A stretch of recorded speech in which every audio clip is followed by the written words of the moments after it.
He helped a blind stranger across the road. What happened next will melt your heart.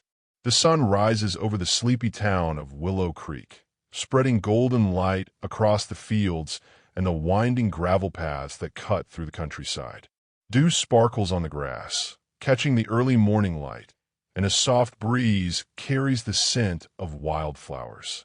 12-year-old Eli Turner rides his rusty bicycle down the familiar path toward the town square, his backpack bouncing against his shoulders. Summer break has just begun, and a sense of freedom fills his chest. No school, no chores, just open skies and endless possibilities. Before we dive into this heartwarming story, make sure to like this video, comment your thoughts, share it with someone special, and subscribe to the Nest of Stories for more incredible tales. Eli loves the town. Every crooked fence, every familiar face, every little corner where memories linger. As he pedals past, he waves to Mr. Jenkins, who is sweeping his porch, and Mrs. Pritchard, who is opening her bakery for the day. Farmers are already loading hay onto their trucks, and the distant chime of the church bell marks 7 o'clock. Everything feels alive, yet peaceful, a gentle rhythm that has carried Willow Creek through generations. As Eli approaches the old stone bridge near the edge of town, something catches his eye. A man stands there, tall but slightly stooped, with a neatly pressed coat and a white cane tapping carefully along the ground. He tilts his head as if listening for the sounds of the morning, trying to locate his place in this familiar yet strange town. Cars pass slowly, drivers glancing at him but never stopping. Eli slows his bike instinctively. There's a small tug in his chest, that quiet voice that tells him to do the right thing. He brakes, parks his bike by the roadside, and approaches carefully. "Sir, are you okay?" Eli asks, his voice gentle, almost hesitant. The man turns toward the sound, a faint smile breaking across his face. "Hello there. I'm trying to find the post office. My name is Mr. Alden. I used to live here years ago, but things seem so different now." Eli scans the streets. The post office is only a few blocks away, tucked behind the bakery and across from the small cafe. "I can take you there," he offers without hesitation. "It's not far." Mr. Alden reaches out a trembling hand. "That's very kind of you, young man. What did you say your name was?" "Eli," he replies, gently guiding the man's arm as they begin walking. "Eli," Mr. Alden repeats thoughtfully. "That was my son's name too." His voice softens, and for a moment, the two of them share a silence filled with quiet emotion. The road curves past white fences and fields of wildflowers, the sound of birdsong filling the air. Eli notices how carefully Mr. Alden taps his cane, trusting both the sound and the boy beside him. It is a delicate rhythm of safety and trust, a dance of human connection that the boy feels in his chest. "What brings you back to Willow Creek?" Eli asks, trying to make conversation. "Memories," Mr. Alden says. "My wife and I lived here when we were young. She passed away 2 years ago. I wanted to see the place again before my legs forget how it feels to walk here." Eli squeezes his hand gently. "You like the bakery on Main Street? They still make cinnamon rolls." Mr. Alden chuckles softly. "I can smell them already." They walk in companionable silence, the town slowly waking around them. Farmers wave, a dog barks in the distance, and the scent of fresh bread drifts from the bakery. Eli feels something stir in his chest, a sense of purpose that is both thrilling and comforting. This simple act, guiding a man across town, feels bigger than it should. It feels necessary.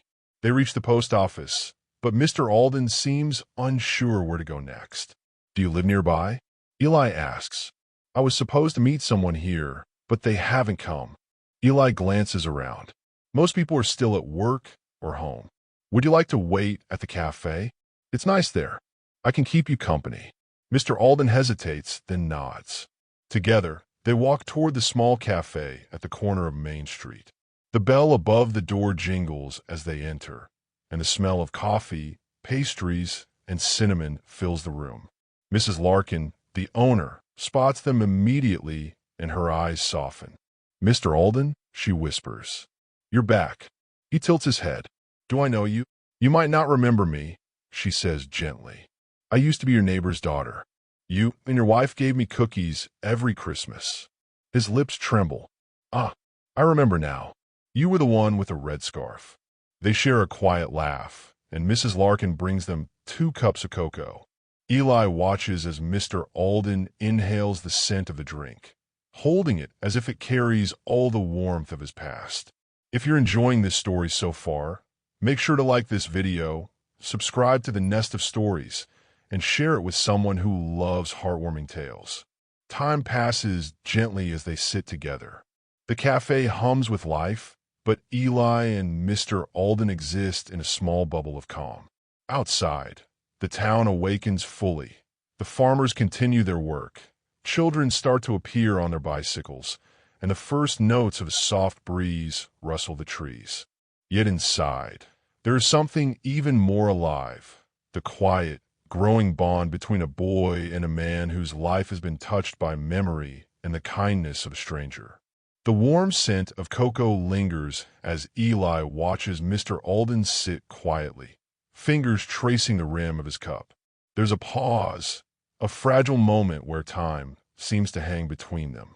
Eli senses the weight of years on the man's shoulders, the memories he carries, and a loneliness that is softened into quiet longing. He doesn't speak immediately. Sometimes, presence is more powerful than words. After a moment, Eli asks gently, "Do you have someone you can call? Maybe someone who knows you're here?" Mr. Alden reaches into his coat pocket and pulls out a folded piece of paper. His hands shake slightly as he opens it, revealing a name and a number: Harper Alden. Eli carefully takes the paper. The name strikes him. The way it rolls off the tongue feels familiar, comforting, almost like a promise. He borrows Mrs. Larkin's phone and dials the number. After a few rings, a voice answers, tired and hesitant, but instantly recognizable. "Hello." "Hi," Eli says. "My name is Eli. I'm with a man named Mr. Alden. He said he was waiting for someone. Are you Harper?" There's a long pause. Then a shaky intake of breath. "Oh my God, where's he?" Eli reassures her. "He's at the cafe on Main Street. I can stay with him until you arrive." Within 20 minutes, a car pulls up outside the cafe. Eli watches as a woman steps out, her blue dress catching the sunlight, her hair tied loosely at the nape of her neck. Her eyes are already glistening with tears as she looks toward the cafe door. "Dad," she whispers. Mr. Alden tilts his head toward the voice. For a moment, he freezes, and then his face brightens with recognition. His lips part in a trembling smile. "Harper," he says softly. She hurries to his side, kneeling and grasping his hands tightly. "I told you I'd come for you. You didn't have to walk all this way." He laughs weakly, a sound that is both fragile and full of relief. "I wanted to see the bridge again. Your mother and I carved our names there once." Eli feels a lump in his throat. This simple act, stopping to help, has brought a father and daughter back together. The weight of loneliness, the distance of years, all dissolving in one perfect moment. Harper looks up at Eli and smiles through her tears. "You helped him, didn't you?" Eli shrugs, cheeks flushing. "I just helped him get across town." "You did more than that," Harper says, hugging him tightly. "You brought him home."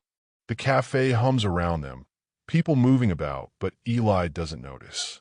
The only sound that matters is the quiet joy, the soft laughter and relieved sobs, and the gentle clinking of the cocoa cups. It is a perfect little bubble of human connection, fragile and beautiful. If this story is warming your heart so far, make sure to hit the like button, subscribe to the Nest of Stories, and share it with someone who would appreciate this moment of kindness. Over the next hour, Eli helps Mr. Alden and Harper settle details. The old man talks slowly, recalling memories with a clarity that surprises even him. Eli notices how the sunlight falls on the cafe table, glinting off Mr. Alden's silver watch chain, and for a moment, everything feels timeless. There's no rush, no obligation, just life moving gently forward.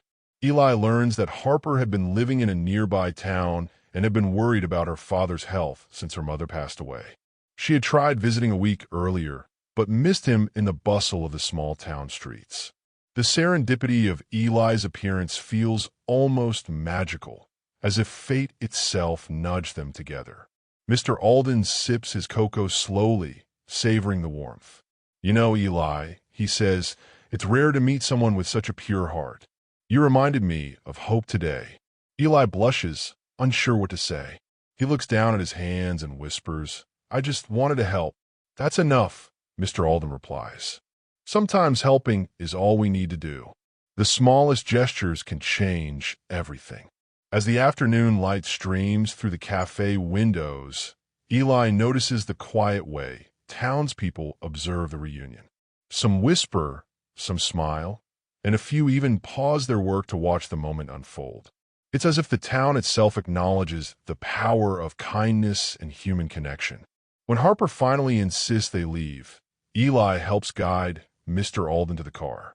She turns to Eli, eyes bright. "You know, Eli, I don't know how to thank you. You didn't just help my father. You gave us this day." Eli smiles shyly. "I'm just glad I was here." As Mr. Alden settles into the car, he reaches out and grips Eli's shoulder. "Remember this, Eli. Kindness is never wasted. You've set something in motion today that will ripple through our lives forever." Eli watches them drive away, the sunlight glinting off the windshield, and he feels a quiet warmth in his chest. It is the kind of feeling that lingers long after the moment passes, a reminder that even small choices can change lives. Over the following days, word spreads through Willow Creek about Eli's act of kindness. Neighbors talk about the boy who helped the blind man and brought a family back together. But Eli doesn't care about recognition. He only knows the joy of seeing someone's life touched by a simple, thoughtful gesture. A few days later, there's a knock at the Turner household door. Harper and Mr. Alden are there, holding a small wooden box. Inside is a polished pocket watch, engraved with the words, "For Eli, the boy who helped me see again."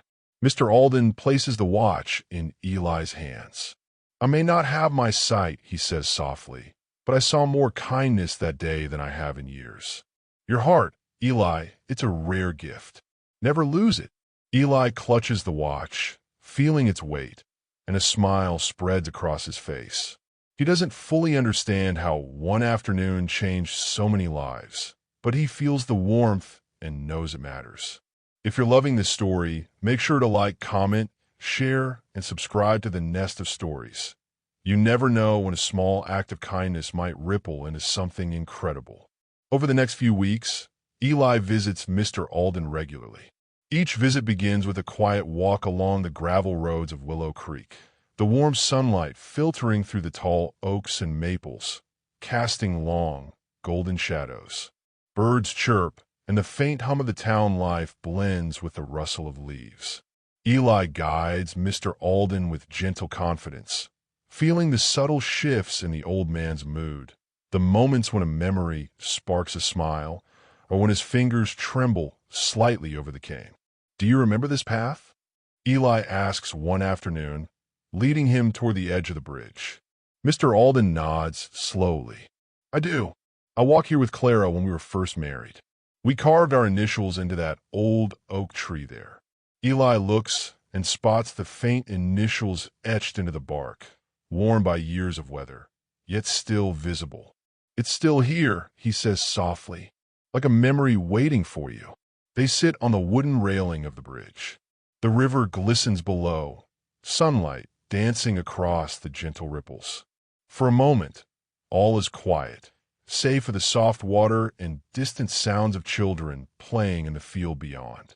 "You remind me of her," Mr. Alden says, voice barely above a whisper. "The way you carry yourself, the kindness in your heart, she would have been proud." Eli flushes, unsure what to say. He looks down at his hands, feeling a warmth he hasn't felt before, a quiet understanding of what it means to truly help someone. Word of Eli's kindness spreads beyond just the Aldens. Neighbors start noticing small acts of generosity in the town. Mr. Jenkins fixes his old neighbor's fence without asking for payment. Mrs. Pritchard bakes extra bread for the elderly couple down the street. Even the local children begin to carry small bags of snacks to share with one another. All of it seems to flow from Eli's simple gesture, as if one spark of kindness has ignited a chain reaction across Willow Creek. Eli continues his visits. Some days he reads aloud to Mr. Alden, carefully guiding his hands over the pages to feel the raised print of letters. Other days, they sit on the bridge, sharing stories of Willow Creek as it used to be, laughing quietly at moments of youthful mischief from decades past. Each time, Eli learns more about the man, the town, and even about himself. One sunny afternoon, Harper joins them. She carries a small notebook and a pen, writing down the stories her father tells. "You know," she says, smiling at Eli, "your presence inspired him. He's more alive than he's been in years." Eli shrugs, a shy smile on his face. "I just wanted to help." Harper laughs softly. "You did more than help. You reminded him, reminded all of us, that the world is full of people who care." If you're enjoying this heartwarming story, don't forget to hit the like button, comment your thoughts below, and subscribe to the Nest of Stories for more incredible tales of kindness. Over the weeks, Willow Creek starts to transform, in small but meaningful ways. On Saturday mornings, neighbors gather at the local park, sharing breakfast pastries, swapping stories, and helping with chores. The community feels more connected, more alive. And in the center of it all, Eli learns the quiet power of one act of kindness, how it can ripple outward, touching lives far beyond what we can see. One day, as Eli walks toward the bridge, he notices a small group of children playing along the riverbank. They are building little boats from twigs and leaves, racing them in the shallow water. Eli smiles, remembering his own childhood adventures. One little boy runs over to him, holding a tiny boat. "Look, Eli, it floats." Eli kneels, lifting the boat gently. "It does, just like your heart, strong enough to carry something important." The boy beams, and Eli feels a joy so pure it brings tears to his eyes. In that moment, he understands fully, kindness is never wasted. A single decision, a single choice to help, can grow into something extraordinary. The evenings bring calm and reflection. Eli often sits with Mr. Alden and Harper on the porch of the old stone house, watching the sunset spill gold and orange across the fields. The air smells of warm earth and wildflowers. Harper leans against her father, smiling at Eli. "You see, Eli, this town has been reminded what matters. You did this. You really did." Eli shakes his head. "I didn't do it alone. You and your dad, everyone helped too." Mr. Alden reaches out, gripping Eli's shoulder. "No, Eli, you were the one who started it. That's why this will stay with all of us forever." Time moves gently, like the current beneath the bridge. Seasons change. Leaves turn gold and red, and the first snow dusts the town. Yet in Willow Creek, the warmth that Eli sparked continues to grow. The old stone bridge becomes a symbol, not just of where he helped Mr. Alden, but of the infinite power of a compassionate heart. On Christmas Eve, Harper and Mr. Alden invite Eli and his family to their home. The house smells of cinnamon, pine, and fresh bread. Candles flicker, and the laughter of friends and neighbors fills the rooms. They share stories, gifts, and small acts of generosity, reminding everyone why Willow Creek is not just a town, but a community of hearts connected by empathy and care. Eli sits quietly, looking at Mr. Alden's smiling face.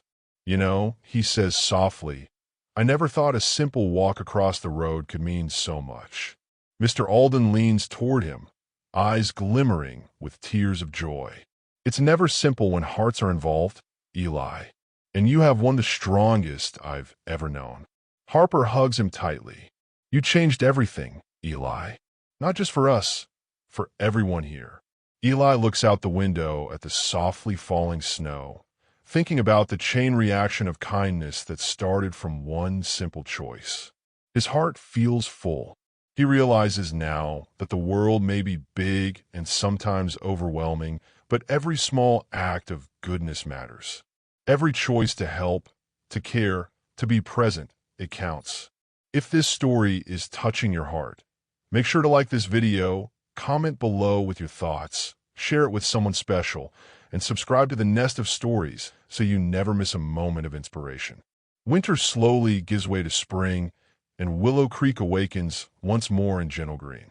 Flowers bloom along the fences, the river sparkles under the early morning sun, and the scent of fresh bread drifts from Mrs. Pritchard's bakery. Eli rides his bicycle toward the old stone bridge, backpack bouncing, a sense of anticipation in his chest. Today feels different, heavier with meaning, lighter with joy. Mr. Alden waits at the edge of the bridge, leaning lightly on his cane. Harper stands beside him, holding a small wooden box wrapped in simple brown paper. Eli slows, dismounts, and approaches, the sound of his sneakers crunching on the gravel filling the quiet morning. "You made it," Mr. Alden says, smiling warmly. "I wouldn't miss it," Eli replies. Harper steps forward. "Eli, we wanted to thank you in a way that lasts forever. Open this." Eli unwraps the box carefully. Inside lies a polished pocket watch, its surface gleaming in the sunlight. The engraving reads, "For Eli, the boy who helped me see again." Eli's hands tremble as he lifts it. He looks from Mr. Alden to Harper, and for the first time, he feels the weight of how one simple act of kindness changed so much. "I may not have my sight," Mr. Alden says softly, "but I saw more goodness in the world that day than I have in years. Your heart, Eli, is rare. Keep it safe. Keep it growing." Eli swallows hard, a lump in his throat. I didn't do anything special. I just helped." "That's the thing about helping," Harper says, eyes glimmering. "It may feel small to you, but to those who receive it, it is everything." The morning light glints on the river below, and Eli notices the carved initials on the bridge's old oak, Thomas and Clara Alden. Harper, Eli. His name sits alongside theirs now, a permanent reminder of the connection he helped create, the lives intertwined through a single gesture. "Your name belongs here now, Eli," Mr. Alden whispers, "alongside all of us who care. You are part of this story." Eli sits quietly for a moment, feeling the sun on his face, the cool breeze, and the heartbeat of the town around him. For the first time, he understands the invisible threads that link people together, the way one act of kindness spreads beyond what we can see, touching hearts, inspiring hope, and creating memories that last a lifetime.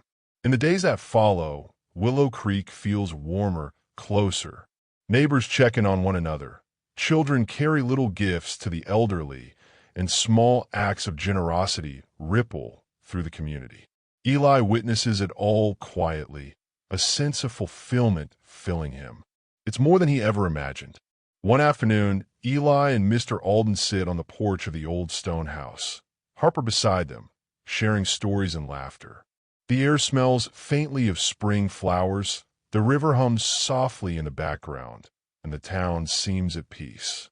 "Eli," Mr. Alden says, voice gentle, "never underestimate what a kind heart can do. You've taught us all something important, that goodness is powerful, and hope can be sparked by the smallest of gestures." Eli smiles, feeling tears prick his eyes. "I'll remember," he whispers. If you watched this video to this point, kindly make sure to like this video, comment your thoughts, share it with someone special, and subscribe to the Nest of Stories for more incredible tales. This will help us reach other story lovers like you. Harper leans her head on her father's shoulder. "You've changed everything here, Eli. You've shown us that compassion matters more than anything else." As the sun begins to set, casting gold and rose across the fields, Eli looks out at the bridge and the river. The world feels full of possibilities. He knows that no matter where life takes him, The lessons of kindness, courage, and connection will stay. Every small act, helping someone cross a road, sharing a smile, offering a hand, is a seed. And today, he has seen what blooms from that seed. The story of Eli helping Mr. Alden has become something bigger than a single act. It is a testament to the power of empathy, the magic of human connection, and the hope that lies in every heart willing to do good. Eli rides home that evening, the pocket watch tucked safely in his backpack. The sky is painted with the deep hues of sunset, the air crisp and sweet. He smiles to himself, thinking of Mr. Alden, Harper, the town, and the invisible chain of kindness stretching outward, touching lives he may never see. Sometimes life gives ordinary moments a special glow, a choice, a gesture, a smile, and in that glow, the world feels brighter. Eli knows he will carry this warmth forever, a reminder that every act of compassion matters. If this story touched your heart, don't forget to like this video, comment your thoughts, share it with someone special, and subscribe to the Nest of Stories. Kindness can start with one person, maybe you.